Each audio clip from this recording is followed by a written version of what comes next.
Thank you very much for that kind introduction. It's a pleasure to be here with all of you, and a pleasure to have this opportunity to speak a little bit about the community of democracies and the work that we are doing around the world to strengthen civil society and support countries that are in the midst of democratic transitions.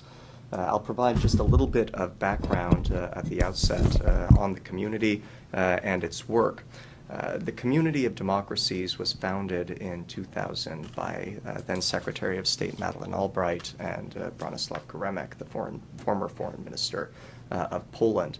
And it began as a forum for democracies to get together, and in the last few years has really been transformed into a platform for democracies to get things done. Today, the Community of Democracies is taking a leading role in providing support to civil society organizations in countries around the world. It's working to strengthen democratic transitions, and we're seeing the organization expand both in terms of its membership and its outreach to every region of the globe. We often sometimes say that at the end of the day, democracy is an operating system. And if you think of democracy as an operating system, then you need a users group. And the Community of Democracies is serving as that users group. It's working to help countries install the operating system, so countries that are in the midst of democratic transitions, and helping provide them with the perspective and the information they need to make good decisions over the course of those transitions. And it's also working to improve the user interface, which is to say the interface between citizens and the state. And working to ensure that the aspirations and ambitions of individuals within democracies can be translated into action and outcomes on the part of governments. The community has taken a variety of different approaches to this work. It's had task forces that have played a critical role building institutional capacity in countries like Moldova and Tunisia. And it has also worked with individuals as well. One of the most exciting examples that we've seen of this work comes in the form of something we call the LEND Network, which stands for Leaders Engaged in New Democracies Network. And LEND grew out of a series of conversations that we had originally had with Secretary Clinton, who recognized that in many cases the leaders in countries undergoing democratic transitions were experts in specific areas. They might be academics. In some instances, they were former political prisoners who were being pulled out of jail. But it was very, very unusual to have a leader who had experience reforming a government ministry or redrafting a constitution. And of course, those are the types of tasks that you immediately encounter upon assuming leadership in a new democracy. And so we started reaching out to about 25 countries that had come through successful democratic transitions and working with them to identify key leaders within their societies that had helped guide the most effective and successful aspects of their transitions. We found individuals like the former Chief Justice of South Africa's Supreme Court, who rewrote that country's constitution, or the former head of the Chilean army, who led the transition to civilian rule. About 35 former presidents and prime ministers joined this effort through the Club de Madrid. And then, together with Google and OpenText and a variety of other partners in the technology community, the community built a platform that allows for real-time voice, video, and text communication with translation. And then started linking up these leaders who had been through successful transitions in the past with key leaders in countries that were in the midst of transitions today. And the result of this has been that, for example, in Tunisia, as leaders were rewriting their constitution there, when they developed text that they thought was pretty good, they were able to share that language with experts all over the world who had experience in the topic under discussion, get an immediate translation, and then get feedback in real time about what had and hadn't worked in the course of prior democratic transitions. And the result of this, of course, was that the Tunisians had access to world-class information and were able to develop a really world-class constitution. We're also seeing the community take a very active role in responding to the crisis in Ukraine. And the community has already deployed 2 assessment missions and is preparing further plans in order to support the development of strong institutions and the rule of law in Ukraine going forward.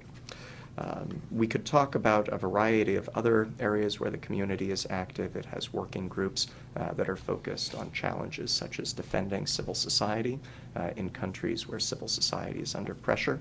We've seen the community assume a critical role in responding to legislation that is considered in parliaments around the world that would restrict the space in which civil society organizations can operate, and it is helping to coordinate the diplomatic response from countries around the world when these situations arise. And it's also providing a platform for innovation both in civil society and in the private sector to come together with governments so that we can find out the tools that are being developed in other areas that can be deployed to strengthen democracy and support accountability around the world. So with that as a preface, I look forward to your questions. We can also speak about the U.S.-Poland Democracy Dialogue, which will be taking place tomorrow, and is an example of how we are working with partners in the community of democracies to align our efforts on democracy support. And I think another great case study in how partners around the world are coming together to strengthen institutions, democratic accountability, and the rule of law in many regions. Great. So we'll move on to questions. Please do remember to tell us your name and identify your outlet when you ask a question. Would you like to go first? Can I start? Please. So I'm Ani Sandu from the Romanian Public Radio. Can you tell us a little bit more about the work that is being done in Ukraine right now? In Ukraine, the community has deployed 2 far-reaching assessment missions to determine the type of programming that it can provide going forward to be of assistance to the Ukrainian people. There are a wide variety of possibilities under consideration. I had mentioned the LEND network, which is something that the United States and Estonia have partnered to develop and have deployed in a number of countries around the world. That is certainly under consideration. The community also has a variety of working groups and task forces on issues such as the freedom of expression and elections that might be able to provide support in Ukraine going forward. And all of those options will come up for discussion at a meeting of the community's governing council next month in Warsaw. Did it offer some kind of support for these elections that are supposed to take place on the 25th? The community currently does not engage in election monitoring, and there are a number of excellent election monitoring efforts and capacity building efforts that are underway. And the last report that I saw indicated that there were over 1,000 election monitors that were going to be participating in the election in Ukraine. The community does take a key role in post-election follow-up, and specifically when there are recommendations by international monitors for how nations and governments can improve their electoral processes. The community's new election group, working group, which was recently launched by Mexico and the Philippines, can coordinate with governments to ensure that there is follow-up and response to those recommendations. I'm Yoko Inoue from the Yomiuri Shimbun of Japan. I'd like to ask a question about Poland. In 2 weeks, I think President Obama is going to Poland, and is going to Poland. I think it's one part of the effort to assure U.S. assistance to the neighbors of Russian neighbor countries that feel probably a little more threat. And there is a discussion also that Poland can be one of the model country that achieve democracy. Model for Ukraine. But what is the thought about that and this relation, Poland and this Ukraine issues? Well, I'm sure as all of you have seen, the White House has announced President Obama's upcoming visit to Poland. Poland is a key partner for the United States when it comes to supporting democracy worldwide, and especially in the eastern neighborhood and countries like Ukraine. The United States and Poland now for the last 4 years have had a regular bilateral dialogue focused exclusively on democracy support around the world. Poland is the only country in the United States that has a dedicated bilateral dialogue with the United States on democracy issues, which is, I think, an indication of the seriousness that both of our governments attach to cooperation in these areas. Poland has also played a key role historically in working with the United States on multilateral democracy initiatives, such as the Community of Democracies, and was one of the co-founders of that organization. Going forward, we see a critical need to work with Poland and other countries in the region to provide know-how and expertise and information to Ukraine's leaders as they work to strengthen democratic institutions and reaffirm the rule of law in that country. I think they also provide an extraordinary example in Poland of resilience. And we saw several years ago in the aftermath of the tragic plane crash that killed many of that country's senior political leaders, how strong democratic institutions can and should function. And the seamless transfer of power that occurred in the aftermath of that tragedy is a great example to countries in the region and around the world of how strong institutions and democratic accountability can ensure resilience in the face of crisis. So I'm sure that many countries in the region will continue looking to Poland as an example of how to build strong democratic institutions, and we look forward to partnering with our Polish colleagues in our efforts around the world toward those ends. My name is Andrei, again, Andrei Sito from TASS.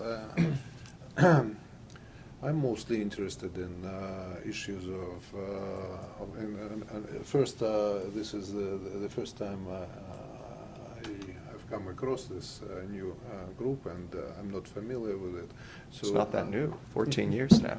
Right, but that's what makes it interesting. Normally, especially with my interests, with the focus of my interests, I would assume that I would have come across such a group before that, and I haven't, and it's obviously my ambition, but is it also a result of your being more active now, more like playing a bigger role, whatever? But the question that I had was really talking about the group itself, how it's organized, how it's funded, how you, if you work with the media, for instance, which is also an interest of mine. I just finished a big piece about that. If you work with media, then how do you try to coordinate the efforts and to have all the media be on message, stuff like that, technical stuff.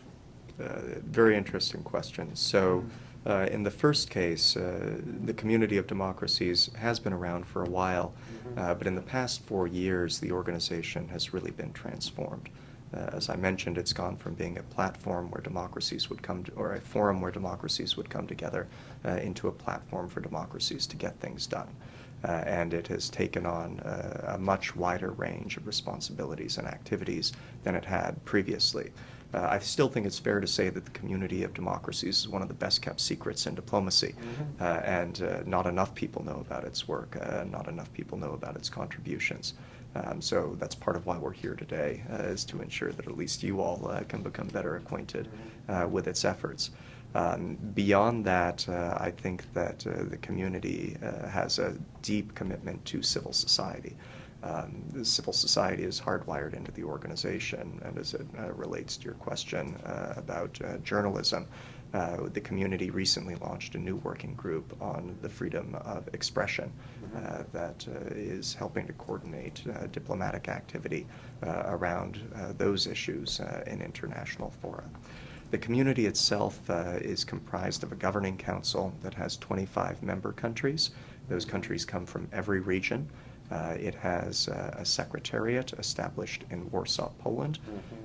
The secretariat is led by a Secretary General, Ambassador Maria Leisner of Sweden.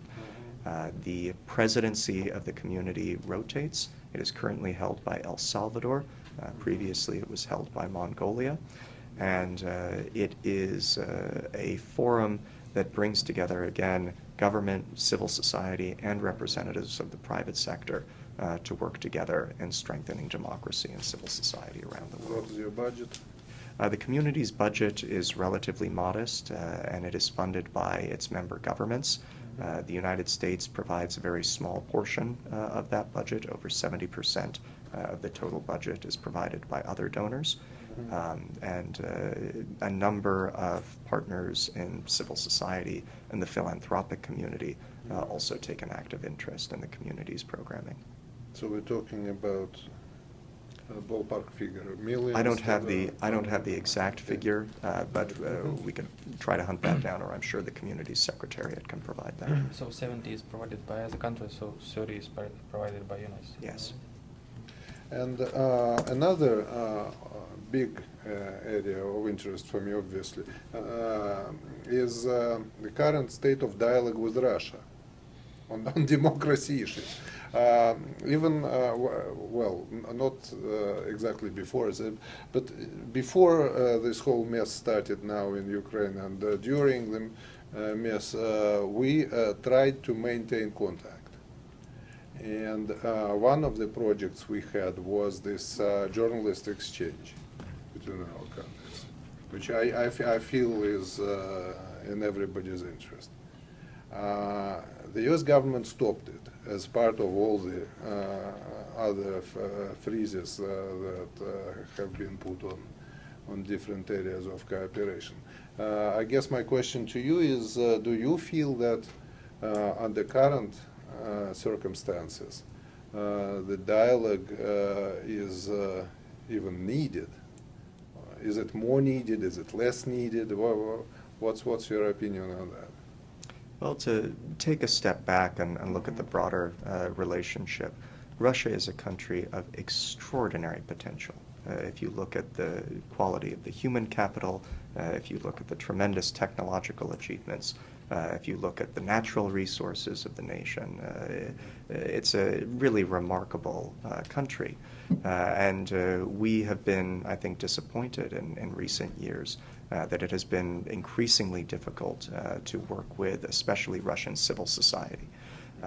The preeminent example, unfortunately, of this phenomenon was the closure of USAID's offices in Russia that had previously provided the framework for much of our bilateral engagement with Russian civil society. Again, we remain deeply committed to working with civil society in Russia, to strengthening civil society in Russia. We believe that in every nation around the world, success comes when countries are supported by three pillars: strong, accountable, democratic governmental institutions, a vibrant private sector, and a free and open civil society. And we certainly hope that there will be opportunities in the future to expand our engagement with Russian civil society, including the media sector. Again, in recent years, that's become increasingly challenging.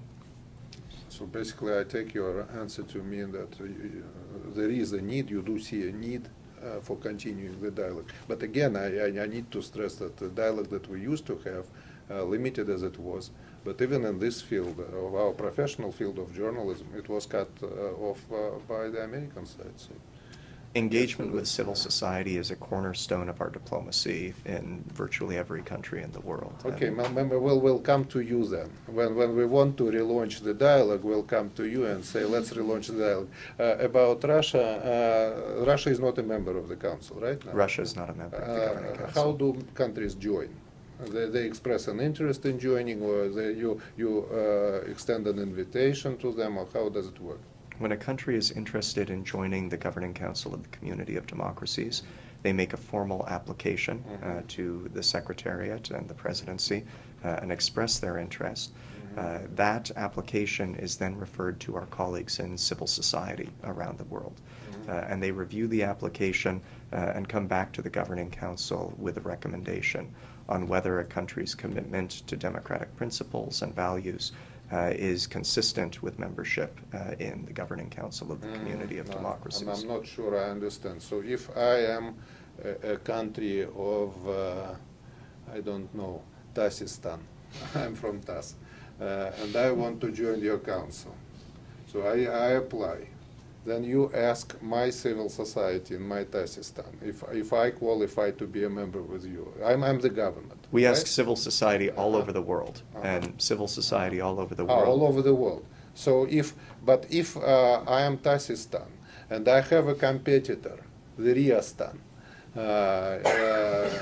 who say no, these guys, you shouldn't accept them. They're bad, and of course they are saying that just because they are business competitors.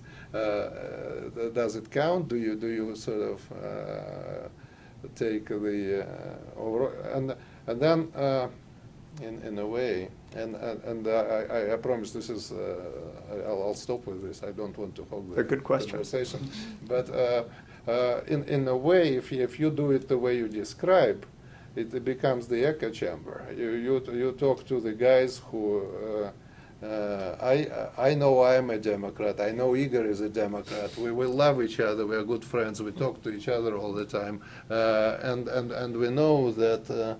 This guy Peter here is not a friend of us, so he's not a Democrat. We will never recognize him. You see what I'm asking about, right? There are three key criteria for membership in the Governing Council that come into consideration in these cases. The first is, does a country consistently live up to the principles of democracy in its domestic activities? Who's the judge? The document that is the founding document of the Community of Democracies is called the Warsaw Declaration.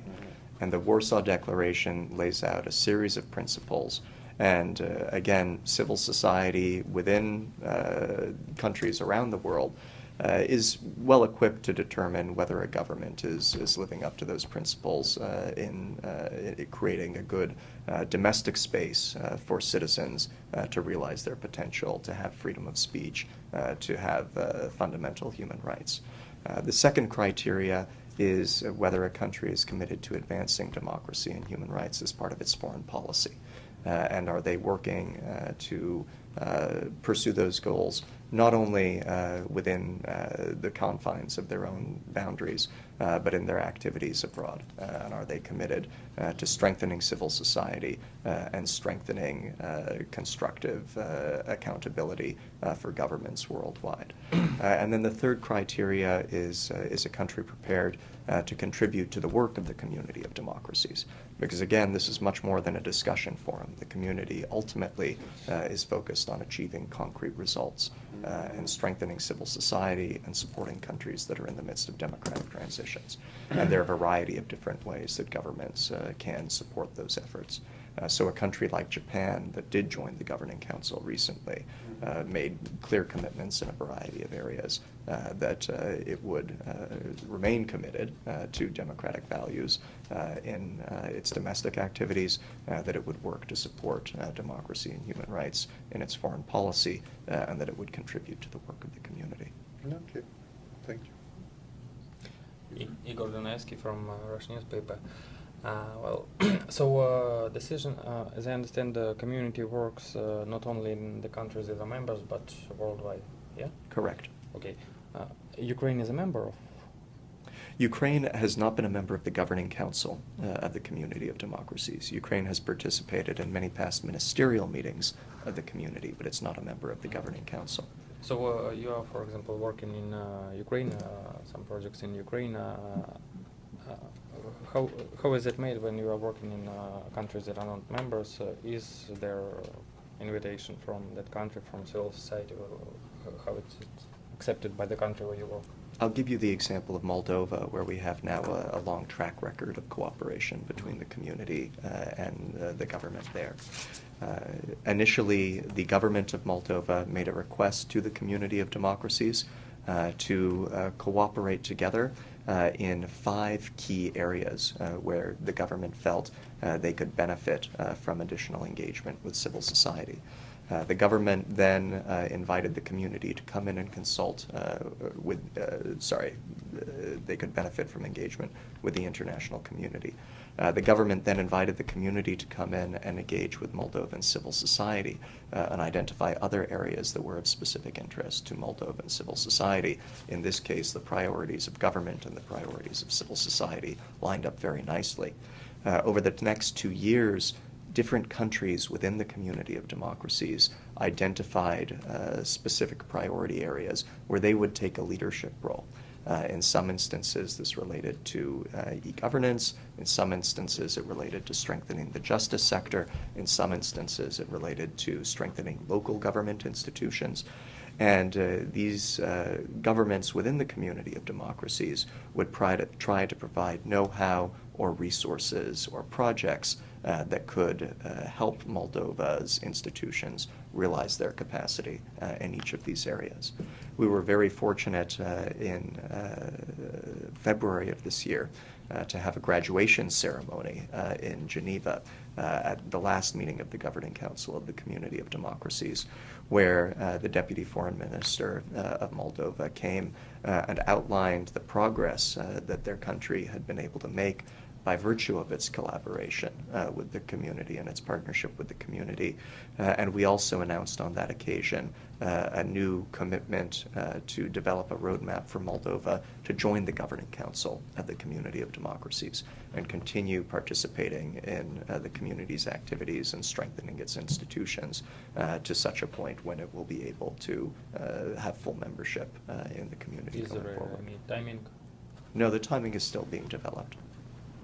So it was like an offer made to Moldova to join the... It was a joint agreement on the part of their government and all of the partners who had worked together on these projects that they would begin a dialogue with the Secretary General of the Community of Democracies on membership in the Governing Council. And we look forward to the progress and success of that dialogue going forward. Okay, thank you. And second question, you mentioned that well, a role to play in Ukraine is basically like in post-election period. So when the election, if the elections are held and there is a new president, if there is a role of community to play in the process of these OSCE roundtables and like constitutional reform in Ukraine. The community, I think it's important to recognize that there has never been and probably never will be an owner's manual for a new democracy. But the community of democracies can provide the equivalent of tech support.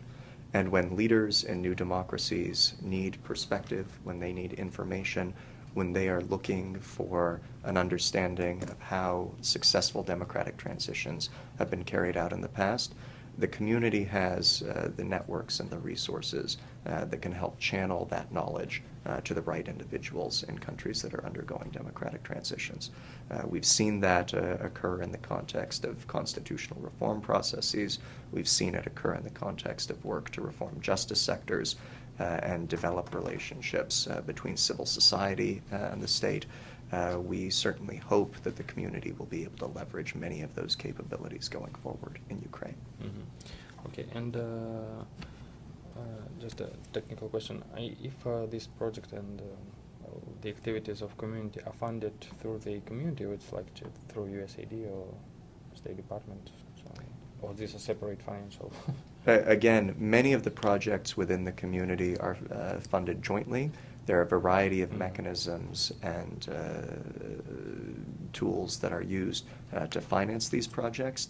In some instances, contributions will come from development agencies. In some instances, contributions will come from foreign ministries. And in some cases, civil society organizations and philanthropic organizations will contribute their own funding to support the activities of the community. Does anyone have any other? You've spoken before about the U.S. cooperation with Poland. Can you speak also about cooperation with Romania? The Vice President, Joe Biden, just ended his visit in Romania too, and there is talk of Romania becoming like a model in the region too. So what would be your view? Ukraine plays a very important role and has been extremely active within the community of democracies. Romania. I'm Romania, you said Ukraine. I'm sorry, Romania plays a very important role and has been very active within the community of democracies. Romania is a strong member of the Governing Council and has expressed an interest in assuming leadership roles throughout the community. Romania has also previously co-chaired with South Korea a working group within the community on regional cooperation that's been very helpful in developing models for regional organizations around the world to incorporate democracy and civil society into their activities and their programming. I believe that the Vice President, my former boss, Joe Biden, delivered a very powerful message when he was in Bucharest. And he spoke to many of the key issues that the community is involved in. The need for strong, accountable institutions, the need to combat corruption, the need to strengthen civil society. And he spoke very eloquently about the critical role that civil society plays in ensuring vibrant civic life and progress within our countries. One of the things that's important to recognize, and we've seen this in the course of Romania's political transition over the last 30 years and in other parts of the world, is that we know now from experience that no individual party, no single individual, and no one entity, including government, will ever be able to solve all of the challenges facing our societies. The 21st century is simply too complex. And in order to allow for innovation, in order to find solutions, you need a vibrant civil society within nations where citizens can come together and take common action to advance the common good. We've seen some great Romanian civil society organizations that exemplify this phenomenon. And I certainly look forward to closer collaboration with Romania in years ahead on how to take the lessons of Romania's transition and the lessons of Romanian civil society and see what we can do together to apply that knowledge and that know-how in regions around the world. What specifically is on the agenda for tomorrow's dialogue with Poland, and what exactly do you want to achieve there? It's a very good question. Tomorrow's agenda will, in keeping with our past democracy dialogues, be very far-reaching. It will have a special focus on the Eastern neighborhood and countries within that neighborhood that are in the midst of democratic transitions. Ukraine will certainly be at the top of that list. We'll also discuss a wide range of democracy partnerships that we have initiated with Poland in countries around the world. The United States and Poland have previously co-chaired a Community of Democracies task force that was providing democracy assistance in Moldova. We will review those efforts and look at areas where they can be expanded. We'll look at a number of co-financing projects where the United States and Poland will intermingle our resources to support democracy and civil society activities around the world. We'll look at providing opportunities for Polish development officials to participate in knowledge-sharing programs and exchanges with the U.S. Agency for International Development and the possible development of memorandums of understanding and other instruments for cooperation between USAID and the Polish government. So we'll have a very far-reaching agenda, and I think a number of very concrete deliverables should emerge if we all do our jobs correctly tomorrow. My last question is, you mentioned the Eastern Partnership Program. So there were some countries, ex-Soviet countries that were supposed to be the part of this program, like Belarus, some Caucasus country. So do you work now with these countries? What are the countries of ex-Soviet Union you are working in right now? Well, the Community of Democracies, and by you, do you mean the Community of Democracies or the United States? Oh, Community of Democracies has been active in different capacities and in a variety of different countries. And in some cases, like Moldova, that cooperation has been very formalized and very concentrated. In other instances, such as Georgia, it's been a little bit looser. The community has very close relationships with Estonia. Estonia, as I mentioned, has been a co-chair of the LEND Network for Leaders Engaged in New Democracies. Lithuania was a past president of the Community of Democracies. and played a pivotal role in leading the transformation of the Community of Democracies into the platform that it is today. So many countries in the Eastern neighborhood have been active not only as recipients of expertise and participants in peer-to-peer exchanges through the community, but also as leaders within the organization as well. Okay, thank you. Excuse me, tomorrow's dialogue, is that open even? I mean, how we can see the result of the discussion? The dialogue itself will not be open to the media. There will be very active participation by civil society at a number of different points throughout our program.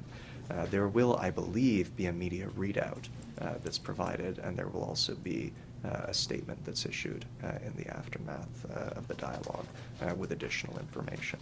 But we can get you some details on that if it would be helpful. Do you have a website or Twitter or the community? It has all of those things. There's a very active website and an active social media presence on Twitter and Facebook, and Secretary General Leisner tweets regularly. Okay, thank you. As does Dr. Tillemann, so his, Follow away. Please follow. I've seen his Yes. And who's coming over from Poland to lead the Polish delegation?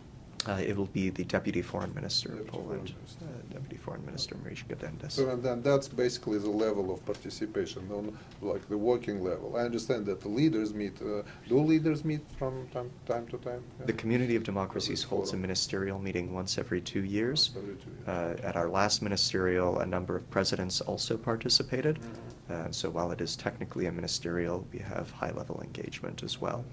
The community's governing council meets quarterly, usually once on the margins of the opening of the UN General Assembly, a winter meeting in either Warsaw or Washington, and then a meeting in the host country that it holds the presidency, and a meeting on the opening of the margins of the UN General Assembly, or sorry, the UN Human Rights Council. Great. Well, if that's all the questions we have, then we'll wrap up now. Thanks to all of you for joining us this afternoon, and thank you, Dr. Tillemann, for coming and spending your time with the Foreign My Press pleasure. Institute. Thank you. Great. Thank you. Thank you.